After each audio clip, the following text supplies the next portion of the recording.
Hello everyone, today we have new video review, and as you can see this time we are going to check fresh release from ICM. That's a 1/72 scale plastic which copies I-153, but this time it's a World War II China Kuomintang Air Forces fighter, so you can see it on the box art.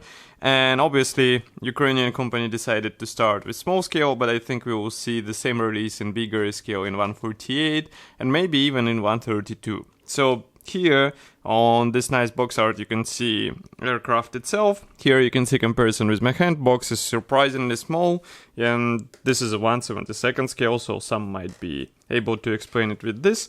Then here we have some information about the kit. There are 81 plastic ports, and wingspan of the assembled model will be equal to 139 millimeters. On the other side we have the same marking option as depicted on the box art, but I guess there should be more of those, which is also traditional for ICM. And even though box is quite small, the box structure is well known for ICM kits. As you can see, I'm trying to open it now so that I will show it to you, because here we have this cover printed thin part which is quite flexible, I would say, but no worries because we have this sturdy white cardboard box which should protect everything inside. Let's open it, and here you can see all the parts which are molded on single large plastic sprue. We also have small plastic frame and also clear parts which are packed into the separate plastic bag. We will check them later. Then here we have the assembly manual, and I guess decals will be inside, but we will take a close look later because we will start with plastic parts. So just give me a second, I'll open it and we will take a careful look at all those plastic parts which will be used for assembly of the small fighter.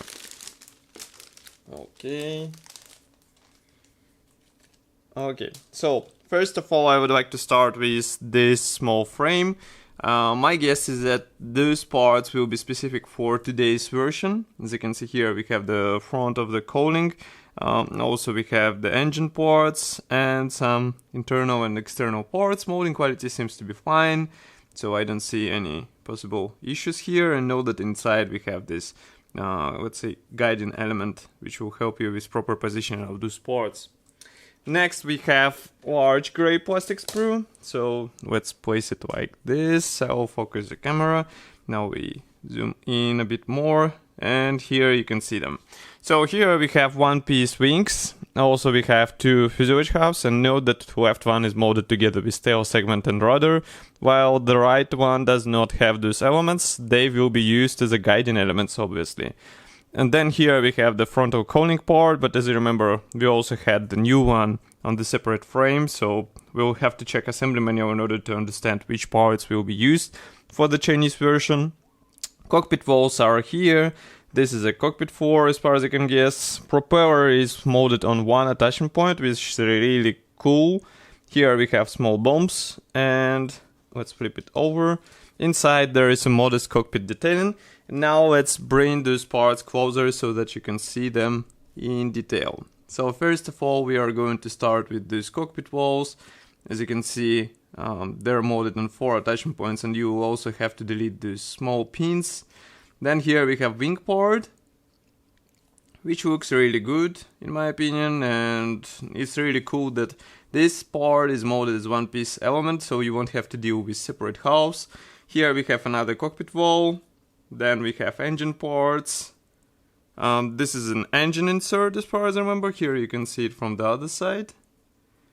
Then while we are on the other side, here you can see the fuselage halves, and note that we have large guiding pins which will help you with proper alignment. And here, by the way, you can see how tail will be used as a guiding element. So keep it in mind while assembling this model. Then I wanted to show the external detailing on these fuselage halves. Here we have the recessed panel lines and riveting. As you can see, they look really good.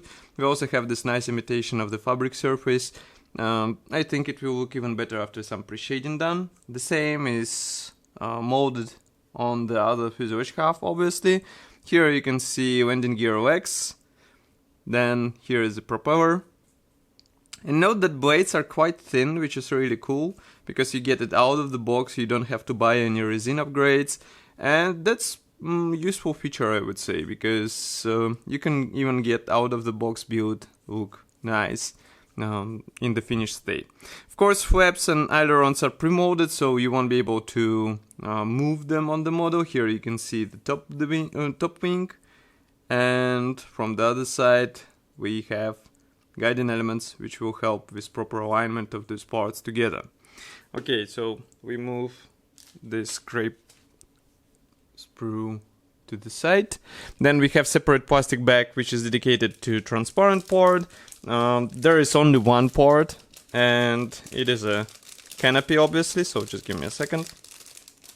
I will remove it out of this plastic bag, and let's bring it closer because otherwise you won't be able to see what is actually molded here. So here you can see the part. Molding quality is really great. As you can see, there is only one attachment point, even though it is placed on the frontal edge, so you will have to be careful while separating it.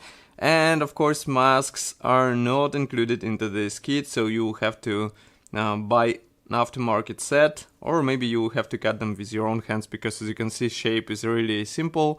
These are just triangles and the square, so I think you might do it even with, let's say, small experience behind your back. Then we have assembly manual. Let's zoom out. Now you should be able to see it.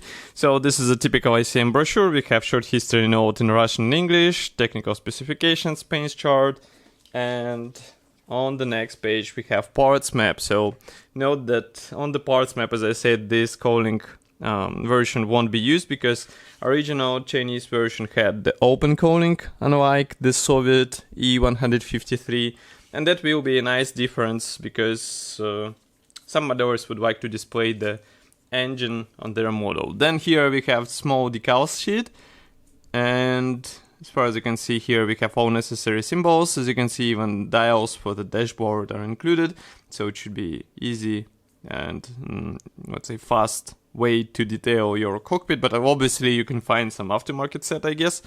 Then assembly process starts with cockpit. We actually assemble the cockpit cage, let's say. We install the dashboard, then we assemble the pilot seat, we install it on the cockpit floor, and only then we combine this cage together with cockpit floor, which is quite interesting. Because next step will be installation of this cockpit on the wing, and then you will be installing, or let's say covering it with a fuselage on the top. So keep it in mind. Note that propeller should be detailed with minor parts. Do not forget to install it. Here we work with engine. So this triangle part is actually a written conductor. So it will come handy for assembly, for the proper alignment of the parts together. Then here you can see the frontal cowling installation. And that's really cool that it is molded as a one-piece part. It is molded separately, so it means you won't have the middle seams in such visible area, and it will be easier to work with this aircraft. Then here we assemble both wings. Again, we assemble the whole cowling section and install it, or let's say join it with fuselage. Here we work on the landing gear. Then landing gear covers go into the place. Here we install bombs, and note that it is under question mark, so it will be up to you if you would like to see them on your airplane. Do not forget that I-153 had quite extensive rigging on the wings, so you will have to replicate it even in the small scale, and you won't be able to avoid it.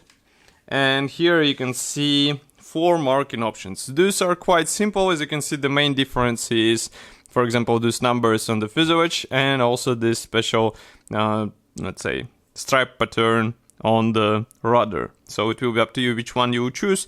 This one is the most simple, and this one I would say is the most detailed because we have the rudder pattern, we also have the number on the fuselage, and obviously we have these sun symbols on the wings. Both all 4 marking options come from 1940-1941. This one actually is the latest one, and obviously they're from Chinese or Kuomintang Air Forces.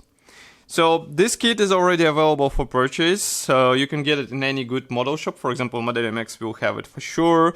And in my opinion, this small build might be interesting for those who don't have enough space for big models, but they would like to have the biplane in their collection, because this one is a bit different from typical I-153. And of course, I will be happy to hear your opinion about this kit here in the comment section below. If you like this video, don't forget to press the like button and subscribe to our YouTube channel.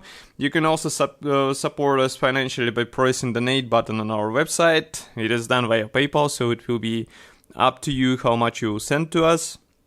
And of course, I will see you in the next video review as usual. Stay tuned and bye.